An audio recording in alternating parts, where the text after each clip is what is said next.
Callum, welcome to West Bromwich Albion. How have you found your first few days at the club?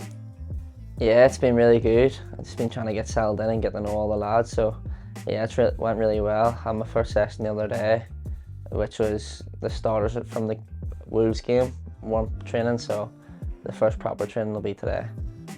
And how have you found the lads? Have they all welcomed you with open arms? Yeah, to be fair, they've all been 100%. I thought there might be, walking into a first team environment, there might be a couple that turn your nose up at you, but nah, everyone's been really nice to me. And why do you think that West Bromwich Albion is the perfect place for you now to continue your development?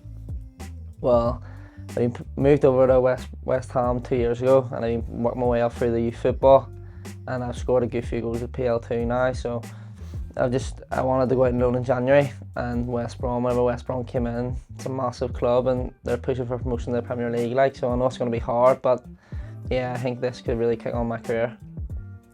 And what conversations have you had with the manager, Carlos Corberán? I'm sure you've spoken to him already.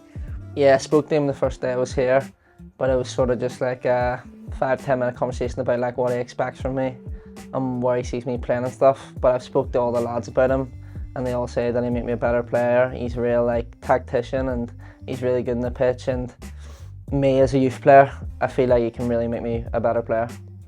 Have you watched much of West Bromwich Albion this year? Did you watch much of us when you knew that we were interested? Yeah, once I knew you were interested, then I watched a few games, and you were doing really well this year, obviously. I watched the Wolves game at the weekend as well. I was cup tied for that, but I went to watch it, and yeah, to be fair, I thought West Brom were probably the better team against Wolves, so I think we're unlucky, but it happens in football. Just got to move on to Birmingham on Saturday. And you scored plenty of goals at youth level for West Ham. I think it's 16 in 10 games or something like that at PL2 level for the Hammers. Are you confident that you can replicate that goal scoring form in the first team environment? Yeah, well, I feel like the whole way through my career so far, no matter what level I've played, I've scored goals. And yeah, I scored 16 in the league this year, and then I scored 4 in the cup competition, so I'm counting it as 20 this year so far. So yeah, I just hope I can get some more added to that. No, obviously it's not going to be anywhere near as the same level as PL2, and I know it's going to be up against real massive men, like, so I'm just gonna have to find ways to hold my own against them. And how exciting is it for you, Callum, to join a team that is fighting for promotion, that is pushing for the playoffs in your first loan as a senior player? Well, it's massive. It's playing for 3 points every week, and I know I haven't been involved in the game yet because there hasn't been one that I've been eligible for, but I know that like the change room and all, everyone's like, this is people's lives on the line. If you get promoted to the Premier League, people's lives change. So I know that everyone's desperate to do as well as they can, and I can't wait to get involved in that. And there's a great history of Northern Irishmen that have played for West Bromwich Albion, the likes of Gareth McCauley, Chris Brunt, Johnny Evans, just to name a few. Callum, I hear you've been spending a lot of time with Brunty since you joined.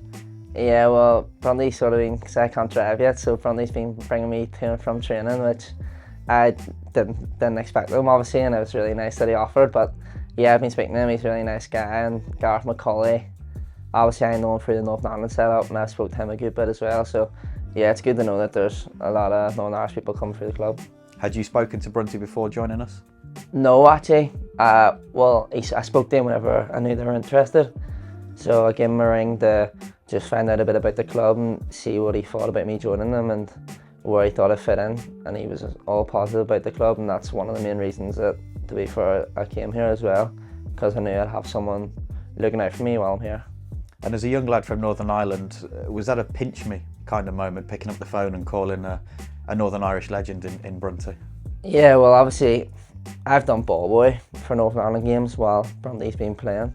So yeah, it's been it was a bit mad, the fact that I can just have his number saved in my phone now, Chris Brunt. So at least I can tell people that back home. So yeah, it's really good to be around such a Northern Irish legend.